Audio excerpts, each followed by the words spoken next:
বাংলাদেশ আমরা জানি গণতান্ত্রিক দেশ, কিন্তু সেখানে এই পরিস্থিতি কেন তৈরি হলো? অনেকেই বলছেন যে সেখানে আসলে স্বৈরাচার চলছে। আপনার কি মনে হয়?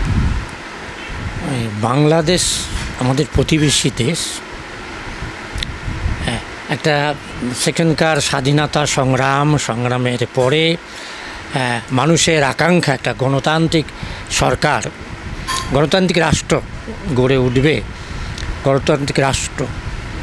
কিন্তু ধারাবাহিকভাবে যেভাবে দেখা যাচ্ছে, আপনি যদি এই ছাত্র আন্দোলন এই বিস্ফোরক জায়গায় চলে যাওয়ার আগে যদি আমরা দেখি, অসংখ্য আন্তর্জাতিক মানবাধিকার সংগঠন, amnesty international, human rights watch, তাদের যদি ধারাবাহিক রিপোর্ট দেখেন, বাংলাদেশে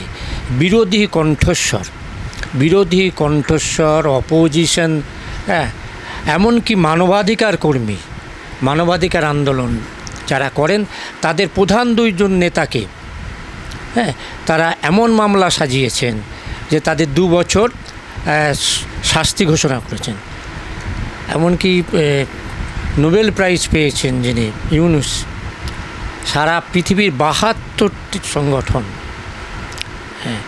ইনক্লুডিং আপনার বান কি মুন, তিনি পর্যন্ত প্রতিবাদ করতে বাধ্য হয়েছেন। তো বাংলাদেশে কার্যত একটা স্বৈরাচারী শাসন চলছে, যেখানে কোনো বিরোধী কণ্ঠস্বরকে রেওয়াত করা হচ্ছে না। অসংখ্য ছবি আছে। আপনি যদি ওখানকার মানবাধিকার সংগঠনের 2023 রিপোর্ট দেখেন, সেখানে বলছেন বিরোধী দলের 23,000 কর্মী, 23,000 কর্মীর নামে মামলা দেওয়া হয়েছে। প্রায় 1700-র বেশি বিরোধী দলের কর্মীকে নানা রকম শাস্তি দেওয়া হয়েছে। লকআপে হত্যা হচ্ছেন, জেলে হত্যা হচ্ছেন। এমনকি এমন মামলাও আছেন, 20 সালের মার্চ মাসে বিরোধী দলের নেতা মারা গেছেন, তাকে 23 সালের অক্টোবরে পুলিশ মামলা দিচ্ছেন, তিনি বোম ছুঁড়েছেন, ক্রুড বোম নিক্ষেপ ছুঁড়ছেন পুলিশের উদ্দেশ্যে। এই ধরনের মামলাও আছে। এই ধরনের অসংখ্য উদাহরণ দিয়ে অ্যামনেস্টি ইন্টারন্যাশনাল, আপনার হিউম্যান রাইটস ওয়াচ এবং বাংলাদেশের মানবাধিকার সংগঠন, তাদের বিস্তারিত রিপোর্ট আছে। এমনকি হাসিনা সরকার 1991 থেকে 1996 যখন বিরোধী দলে ছিলেন, তারা দাবি করছিলেন যে যখন নির্বাচন হবে, সেই নির্বাচনে কোনো একটি দলের সরকার থাকলে, স্বাভাবিকভাবেই আমরা আমাদের দেশের অভিজ্ঞতাও দেখছি, দলের সরকার থাকলে তারা কি বলা যায়, সুযোগ সুবিধাটা বেশি পায়, বিরোধীদের কম সুযোগ দেওয়া হয়। এইখান থেকে বেরিয়ে আসার জন্য আওয়ামী লীগ সঠিকভাবেই দাবি করেছিলেন যে একটা caretaker government, all party caretaker government হবে। যে কারণেই আপনার সংবিধানের 13তম সংশোধন করে কেয়ারটেকার গভর্নমেন্ট কনস্টিটিউশনে ইনক্লুড করা হয় আওয়ামী লীগের দাবি নিয়ে। আওয়ামী লীগ কী পরিমাণ জনবিচ্ছিন্ন হয়েছেন, অগণতান্ত্রিক শক্তিতে পরিণত হয়েছেন, তারা 2011 সালে 15তম বাংলাদেশের 15তম সংবিধান সংশোধন মধ্যে দিয়ে ওই কেয়ারটেকার গভর্নমেন্টটাকে তুলে দিলেন। অর্থাৎ ওয়ান পার্টি, যে পার্টি শাসন ক্ষমতায় থাকবেন, সেই পার্টি ইলেকশন পরিচালনা করবে থ্রু তার অনুগত ইলেকশন কমিশনকে দিয়ে। বাংলাদেশ যাতে ইসলামিক রাষ্ট্র না হয়ে যায়, সেটা রুখতেই হাসিনা সরকারকে প্রয়োজন, এমনটা কিন্তু অনেকেই দাবি করেছে। কিন্তু একটা অন্য শক্তিকে আটকাতে আর একটা কি স্বৈরাচারকে সমর্থন করা মানে উচিত? দেখুন, আমাদের অভিজ্ঞতা, বিশ্ববাসীর অভিজ্ঞতা হচ্ছে সর্বদাই শাসকরা একটা কল্পিত শত্রু খাড়া করে। দেখবেন ইরাকের স্বাধীনতা কেড়ে নেওয়ার জন্য একটা সাদ্দাম হোসেন একটা মারাত্মক দানব, তার হাতে কেমিক্যাল ওয়েপন্স আছে, সভ্যতা ধ্বংসকারী অস্ত্র আছে। এইভাবে গোটা পশ্চিমী মিডিয়া তাকে দানব হিসেবে চিত্রিত করে আর্মি নামিয়ে দিয়ে, সৈন্য নামিয়ে দিয়ে ইরাকের স্বাধীনতাকে ধ্বংস করা হলো, সাদ্দাম হোসেনকে হত্যা করা হলো। কি পাওয়া গেল পরে? বরং পরীক্ষিত পথ হচ্ছে আপনার মানব সভ্যতা বিরোধী, গণতন্ত্র বিরোধী শক্তিকে আটকাতে গেলে তার পরীক্ষিত পথ হচ্ছে আপনার গণতন্ত্র, হচ্ছে উৎকৃষ্ট পরীক্ষিত পথ। সেখানে আপনার মানুষের উপর ভরসা নেই কেন? আপনি পলিটিক্যাল ফাইট করতে পারছেন না কেন? আপনি মানুষের উপর, গণতন্ত্র তো মানুষের স্বাভাবিক চাহিদা। বাংলাদেশে গণতান্ত্রিক রাষ্ট্র কায়েম হয়েছিল মানুষের চাহিদা থেকে। তো সেই মানুষের উপর হাসিনা সরকারের ভরসা নেই, আওয়ামী লীগের ভরসা নেই। আমরা কি দেখতে পেলাম ছাত্র আন্দোলনে? প্রথমেই তার পেটোয়া বাহিনী তাদের অস্ত্র হাতে নামিয়ে দেওয়া হলো। এর আগে আমরা দেখেছি গত অক্টোবরে ওদের ছাত্রলীগ পিটিয়ে 6 জনকে হত্যা করলো। এইবারের আন্দোলনে আমরা কি দেখেছি? কেন ছাত্রদের প্রতি ভরসা নেই? কেন মানুষের প্রতি ভরসা নেই? আসলে যেমন যেমন জনবিচ্ছিন্ন হচ্ছে তেমন তেমন বিরোধী কণ্ঠস্বর কোনো রকম রাখা যাবে না, এটাই মূল লক্ষ্য। এবং আপনি যদি দেখেন এবারের প্রতিবাদী কণ্ঠস্বর, আমি যদি বলি অর্থাৎ ডিসেন্ট ভয়েস, এবং আপনি যদি দেখেন যে বাংলাদেশের প্রধান রাজনৈতিক দল ছবি আছে, তার অফিস বন্ধ করে দেওয়া হলো।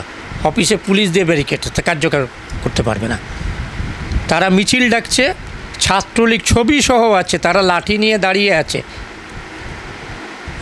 যে সেই মিছিল আমরা করতে দেব না। মানবাধিকার কি বলে? এই যে মানুষগুলো বা এই ছাত্ররা যে আন্দোলন করছে, এটা তো তাদের অধিকার, তারা তো আন্দোলন করতেই পারে, তাদের যেটা দাবি সেটার জন্য তারা তো আন্দোলন করতেই পারে। প্রথমতই হচ্ছে যে ছাত্ররা 8টা 9টার সূর্য, জাতির ভবিষ্যৎ।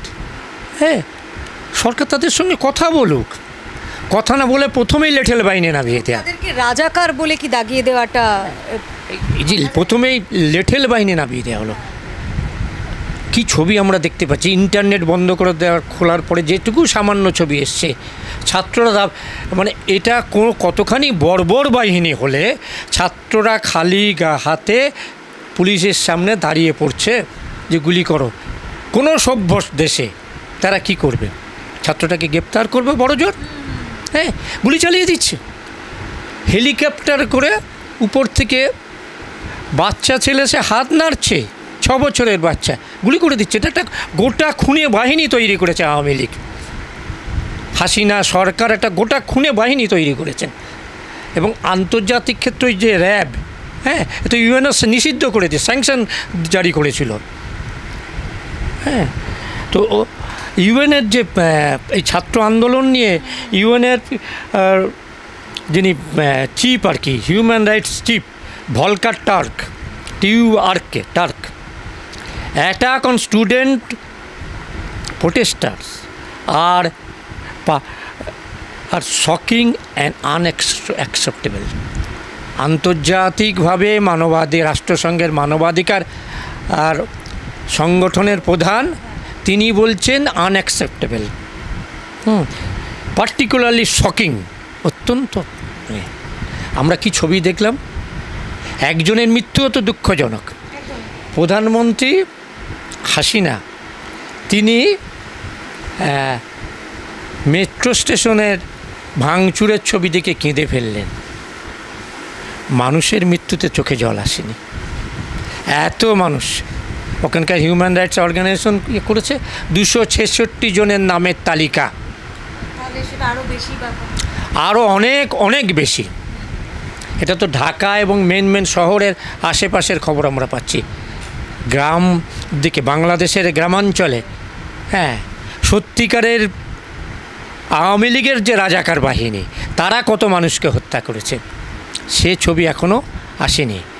প্রধানমন্ত্রী তার আর আপনার স্টেশন ভাঙচুর দেখে চোখে জল আসছে। মানুষের মৃত্যু দেখে ওই রকম অল্প বয়সী 15 বছর, 18 বছর, 20 বছর, 22 বছরের তরুণ যুবকদের মৃত্যু তার চোখে জল আসছে না। তাহলে কতখানি নিষ্ঠুর সরকার। আমরা কি দেখেছি?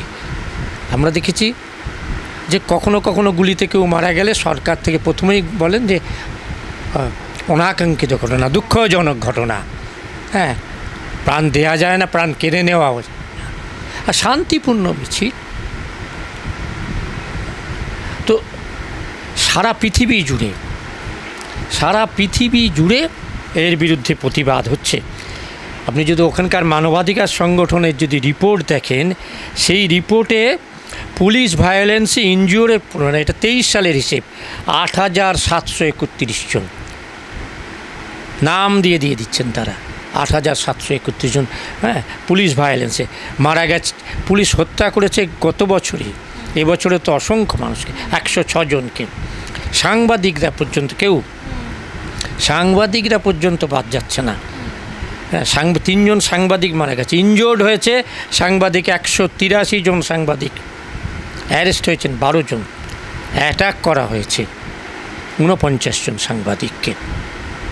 হ্যাঁ, ওই প্রথম আলো হ্যাঁ হ্যাঁ হ্যাঁ সেই সংবাদপত্র সম্পর্কে প্রধানমন্ত্রী কি বিবৃতি উৎসাহিত করছে, তার বিবৃতির ফলে ওই সংবাদ মাধ্যমের দপ্তর আক্রান্ত হচ্ছে আওয়ামী লীগের ছাত্র এবং গুন্ডাদের দ্বারা। ফলে মানবাধিকার সংগঠন হিসেবে সারা পৃথিবীতে বাংলাদেশের এই স্বৈরতান্ত্রিক এই গণহত্যার বিরুদ্ধে ধিক্কার জানাচ্ছে। আমরা মানবাধিকার কর্মী হিসেবে পশ্চিমবাংলার মানবাধিকার সংগঠন বন্দিমুক্তি কমিটির পক্ষ থেকে আমরা তীব্র ধিক্কার জানাচ্ছি এবং আন্তর্জাতিক মানবাধিকার সংগঠনগুলির তত্ত্বাবধানে তদন্ত হোক। এই যে এতগুলো মৃত্যু, অন্তত নৈতিক দায় নিয়ে কি হাসিনা সরকারের সরে আসা উচিত, মানে সরকার থেকে? সদ্য যেভাবে নির্বাচনে জিতেছে, কোনো শাসকের হৃদয়ে কোনো দরদ, মানুষের প্রতি ভালোবাসা থাকে না। আর ভালোবাসা থাকলে কথা বলতে পারেন। কি বলছেন শেখ হাসিনা কি বলছেন, মাননীয় প্রধানমন্ত্রী কি বলছেন? খুঁজে বার করে শাস্তি দেব। অর্থাৎ মিলিটারিকে, পুলিশকে, ওনার দলের রাজাকার বাহিনীকে বার্তা দিচ্ছে যে কেউ যেন রেহাই না পায়। তাহলে একমাত্র বিশ্ব জনমত এবং বাংলাদেশের হ্যাটসঅ্যাপ করি, বাংলাদেশের ছাত্রদের, বাংলাদেশের গণতন্ত্রপ্রিয় মানুষদের আমি সম্মান জানাই, স্যালুট করি। কি মনে হয় আপনার, এই দশকের কি এটা সবথেকে বড় একটা আন্দোলন? এর আগে আমরা শ্রীলঙ্কার চিত্রও দেখেছি, বাংলাদেশের যে চিত্র দেখছি। এশিয়া উপমহাদেশের এত বড় ছাত্র আন্দোলন সম্প্রতি এবং ছাত্ররা জীবন মৃত্যু পায়ের ভিত্ত করে, হ্যাঁ, তারা স্বৈরাচারী শাসকের বিরুদ্ধে দাঁড়াচ্ছে।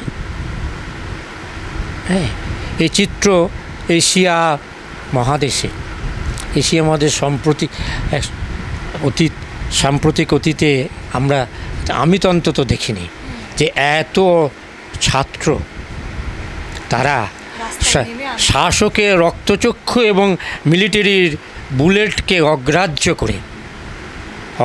করে গণতন্ত্র প্রতিষ্ঠা করার জন্য, ডিসেন্ট ভয়েস প্রতিষ্ঠা করা, বিরুদ্ধ মত, সভ্য সমাজের অংশ হচ্ছে বিরোধী মত, ভিন্ন মত হচ্ছে সভ্য সমাজের অংশ।